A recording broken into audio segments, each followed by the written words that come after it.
कि पृथ्वी का निर्माण कैसे हुआ। बचपन से हम लोग पढ़ते हैं लेकिन बहुत सारी चीजें समझते नहीं है। ठीक, पृथ्वी का निर्माण कैसे हुआ, तो बहुत सारे बड़े बड़े ग्रह हैं जो पूरे के पूरे इस अंतरिक्ष में घूम रहे हैं, और ऐसा नहीं कि पृथ्वी ही एक है जहां पे इंसान रहते हैं।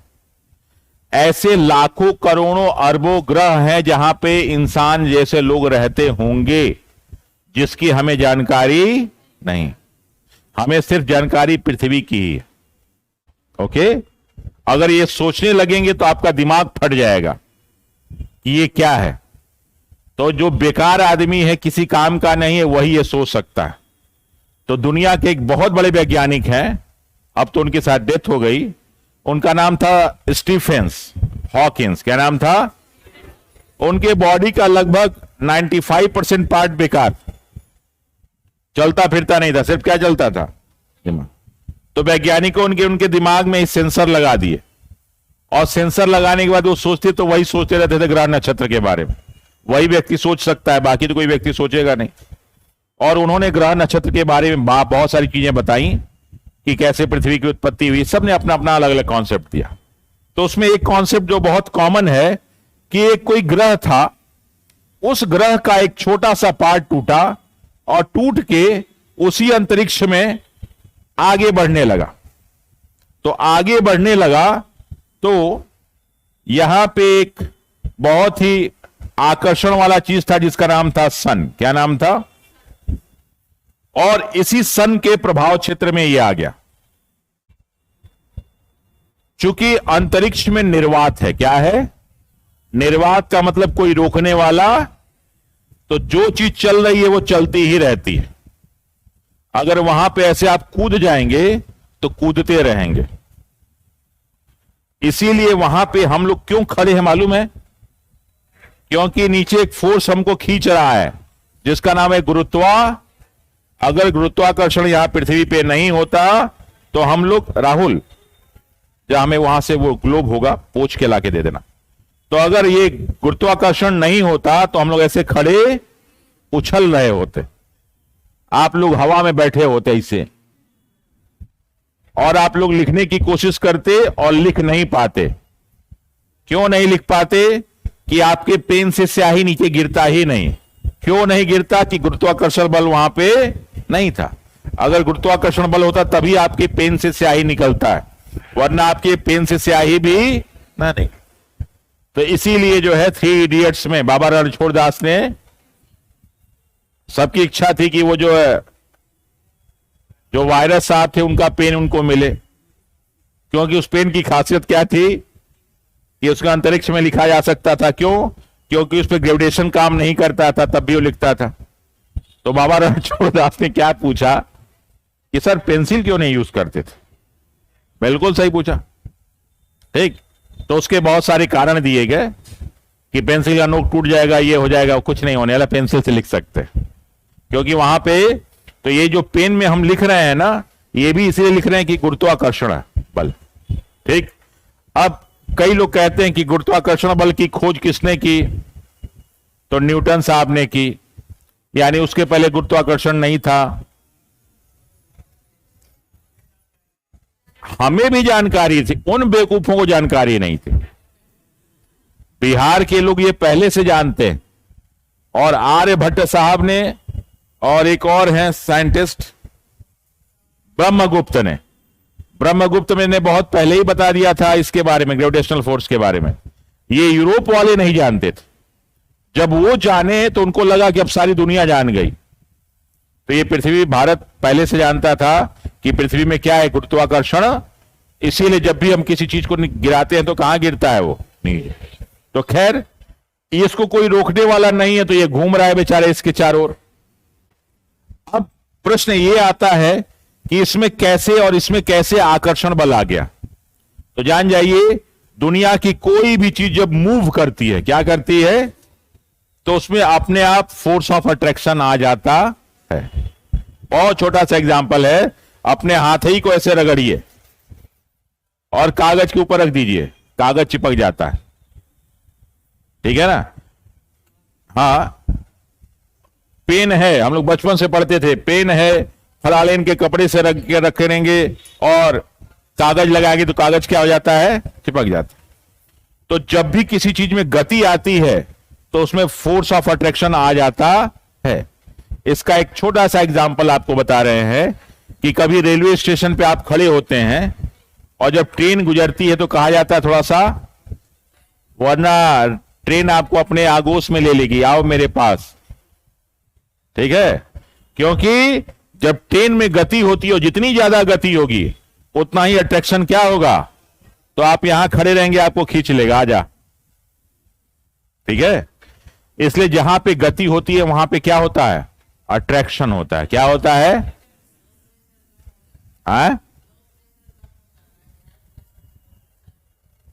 ठीक। तो ये पूरा का पूरा साइंस है, इसीलिए ज्योग्राफी विश्व के बहुत सारे देशों में साइंस का पार्ट माना जाता है। चलिए, तो अब ये सन के प्रभाव में आ गया, घूमना शुरू किया।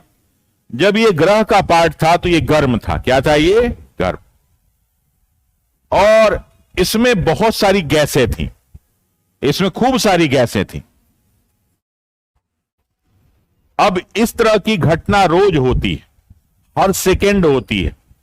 जब सूर्य का प्रकाश होता है तो हमें दिखाई नहीं देता, जब सूर्य का प्रकाश नहीं होता तब हमें आकाश में दिखाई देता है, जिसको हम प्यार से कहते हैं तारों का टूटना। क्या कहते हैं, तारा माने कुछ और नहीं, यही ग्रह हैं जिनमें अपना प्रकाश है, जिनमें स्वयं का अपना क्या होता है, प्रकाश होता है, ठीक है ना।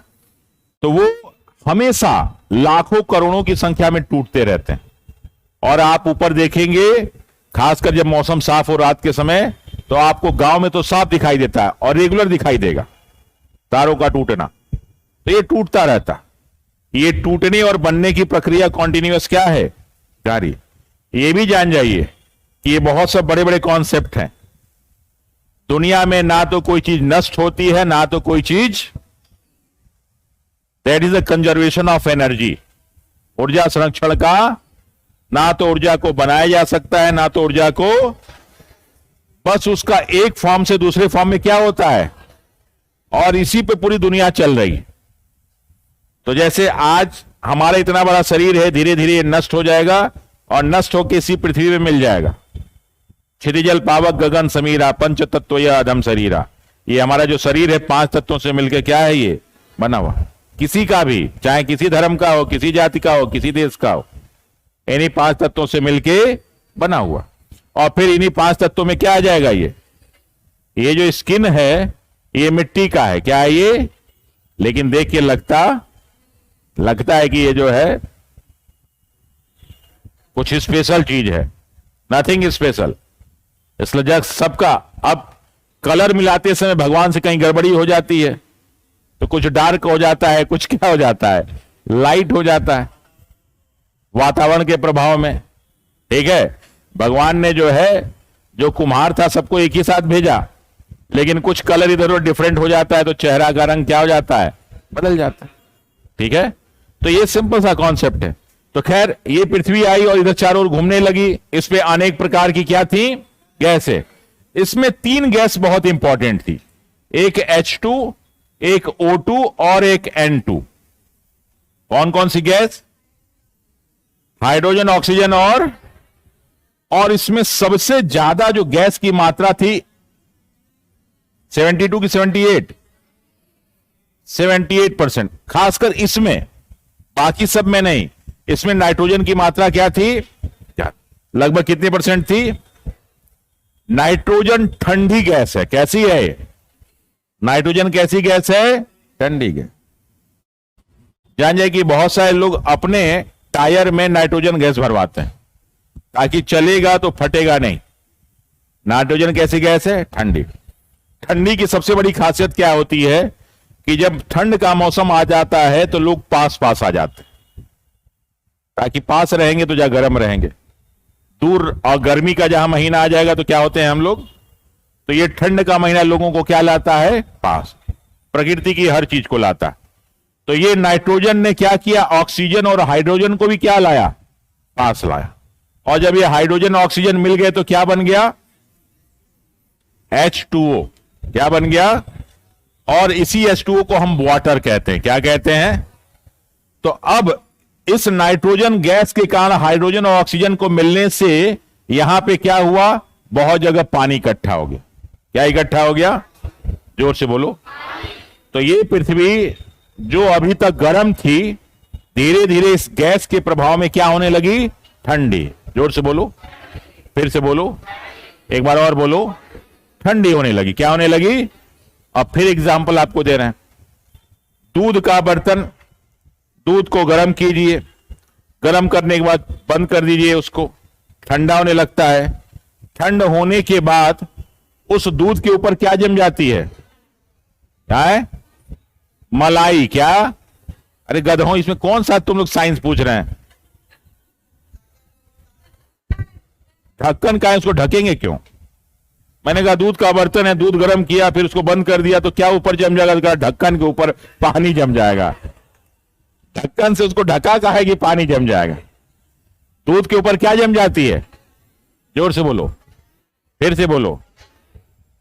अच्छा, उसके अंदर कभी उंगली लगा के देखना, उतना ही गर्म रहता है। यह भी एक प्रकृति की बहुत बड़ी चीज है। मम्मी चाय बना के दी और आप नहीं पी रहे हैं, थोड़ी बाद पिएंगे, लेकिन फिर भी वो गर्म रहता है। क्यों? क्योंकि सबसे पहले उसके ऊपर क्या जम जाती है, एक परत, और वो परत नीचे से गर्मी को निकलने, जिससे जो है चाय बहुत लंबे समय तक क्या रहता है। ये भी समझ लो ऊपर वाले की बहुत बड़ी देन है कि उसको नेचुरल तरीके से गर्म रखते हैं कि नहीं रखते हैं, है ना। तो इसी तरह जब ठंड हुआ तो इसके ऊपर का एरिया जो है उस पे एक लेयर जम गया, और उस लेयर को कहते हैं प्लेट। क्या कहते हैं? जोर से बोलो। ओके, लेकिन नीचे जाओगे तो अभी भी गर्म है। यही हाल पृथ्वी में भी है कि पृथ्वी के अंदर का जो पोर्शन है वो अभी भी क्या है, गर्म। वो लिक्विड और गैस के फॉर्म में, किसके फॉर्म में है? लिक्विड और, कहेंगे सर आपको कैसे मालूम? तो ज्वालामुखी की घटना होती है। क्या होता है, देखें आप लोग वीडियो में, और अंदर से क्या निकलता है, लावा। क्या निकलता है? और वो लावा दो फॉर्म में होता है, लिक्विड फॉर्म में और गैसियस फॉर्म में। लिक्विड फॉर्म में और रहता है ना, और इसी से निकलता है ये, जिससे वैज्ञानिक को यह मालूम चला कि पृथ्वी के अंदर अभी भी क्या है, गर्मी है। क्या है ये? और इसमें बहुत प्रकार के तत्व हैं, जिसमें कुछ विशेष तत्व हैं जिनको कहते हैं रेडियो एक्टिव एलिमेंट। क्या कहते हैं? Radio active element. इन रेडियो एक्टिव एलिमेंट से बहुत सारा रेडिएशन होता रहता है, और उस रेडिएशन से गर्मी होती है, और उस गर्मी से आसपास का सारा चीज जो है वो गर्म हो जाता है। और गर्मी चीज की एक सबसे बड़ी कमी है कि जो गर्म लोग होते हैं ना, जो तुरंत एकदम गर्म हो जाते हैं, जिनको शॉर्ट टेम्पर करते हैं, वो लोग समाज में हल्के लोग माने जाते हैं। क्या माने जाते हैं? वो हल्के। ये तुरंत गर्मा जाता है, तुरंत ठंडा जाता है, ऐसे ही बस गुस्सा आता है बड़ा अच्छा आदमी, लेकिन तुरंत क्या हो जाता है, गुस्सा। लेकिन जो व्यक्ति गुस्साता नहीं है, अपने एंगर पे कंट्रोल रखता है, उसको बड़ा गंभीर व्यक्ति माना जाता है, और जो गर्म व्यक्ति होता है उसको हल्का व्यक्ति माना जाता है। तो जब भी कोई चीज गर्म होती है तो कहां चली जाती है, और जो चीज ठंडी होगी वो कहां रहेगी। यह भी प्रकृति की एक बहुत बड़ी लीला है कि हम लोग बैठे हुए हैं, बैठने से हम लोग के शरीर से और नाक से, मुंह से एक तो गर्मी भी निकल रही है और कार्बन डाइऑक्साइड गैस भी निकल रहा है, और ये गैस गर्म होती है, लेकिन सौभाग्य से ऊपर उड़ जाती है, और हम लोग चाहते हैं कि इसको बाहर फेंक दें, तो बाहर जो है एग्जॉस्ट ऊपर लगाते हैं। अभी देखिए नीचे एग्जॉस्ट लगे हुए, एग्जॉस्ट कहां लगता है, ताकि गर्म हवा से क्या करता रहे, वो बाहर फेंकता रहे। तो जो भी चीज गर्म होगी क्या हो जाएगी, क्योंकि हल्की हो जाती है। क्या हो जाती है वो, और जो ठंडी चीज होती है क्या होती है, वो बाहर। तो ये प्रक्रिया कॉन्टिन्यूअस चलती रहती है। तो यहां से कोई चीज हल्की हुई, ये ऊपर गई, और ठंडी वाली कहां आ गई, नीचे।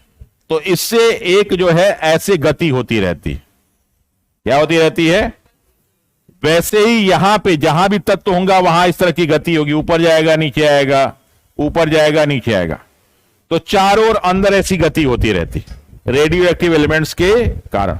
जिसके परिणाम स्वरूप क्या होता है कि अगर ये पृथ्वी है, मान लो बर्तन टाइप का, और इसमें बहुत सारे प्लेट हैं ये,